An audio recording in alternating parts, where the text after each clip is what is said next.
Hello everyone, আসসালামু আলাইকুম। কেমন আছেন আপনারা? ইফাত কিচেনে আপনাদের সবাইকে স্বাগতম।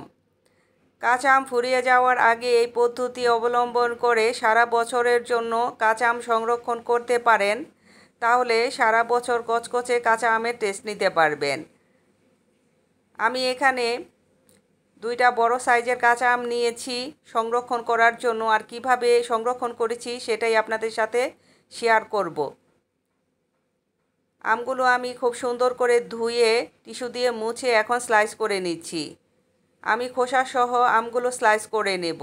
আপনারা যদি না চান তাহলে আমটা ছিলে স্লাইস করে নিতে পারেন। আমার এই ভিডিওটা যদি আপনাদের এতটুকু হেল্পফুল হয়, প্লিজ আমার চ্যানেলটাকে সাবস্ক্রাইব করবেন, লাইক কমেন্ট শেয়ার করে আমার পাশে থাকবেন। এভাবে আম সংরক্ষণ করলে খেতে কিন্তু অনেক বেশি ভালো লাগে, আর তাছাড়া মাঝে মধ্যে কিন্তু ডাল দিয়েও খাওয়া যায়। ফ্রিজে রাখার কোনো প্রকার ঝামেলা নেই, নরমালি রেখে আপনারা সারা বছর খেতে পারবেন, আম নষ্ট হবে না। আমগুলো কাটা হয়ে গেছে। এখন আমি এখানে সামান্য একটু হলুদ আর 1 চা চামচ লবণ দিয়ে সুন্দর করে মাখিয়ে নেব। হলুদটা কিন্তু অ্যান্টিবায়োটিকের কাজ করে।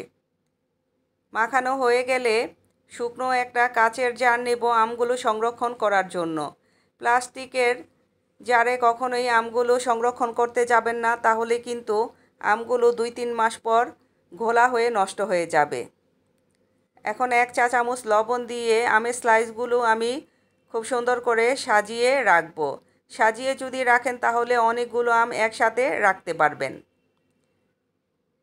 চিলি ফ্লেক্স 1 চামচ দিয়ে দেব।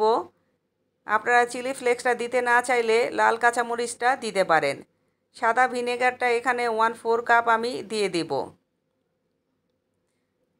পরিষ্কার পানি এখন অ্যাড করব। পরিষ্কার পানি বলতে আমরা যেই পানিটা খাই সেই পানিটাকেই আমি 2-3 মিনিট বলক আনিয়ে ঠান্ডা করে এখানে দিয়েছি। পানিটা কিন্তু একটা বড় ব্যাপার, কাঁচা পানি এখানে দেওয়া যাবে না, তাহলে কিন্তু আমগুলো নষ্ট হয়ে যাবে।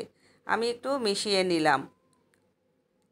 এভাবে অনায়াসে আপনারা কাঁচা আম সংরক্ষণ করে সারা বছর খেতে পারবেন ইনশাল্লাহ। যাই হোক, ভালো থাকবেন, সুস্থ থাকবেন, আমার জন্য দোয়া করবেন। দেখা হবে নতুন কোনো রেসিপিতে। আল্লাহ হাফেজ।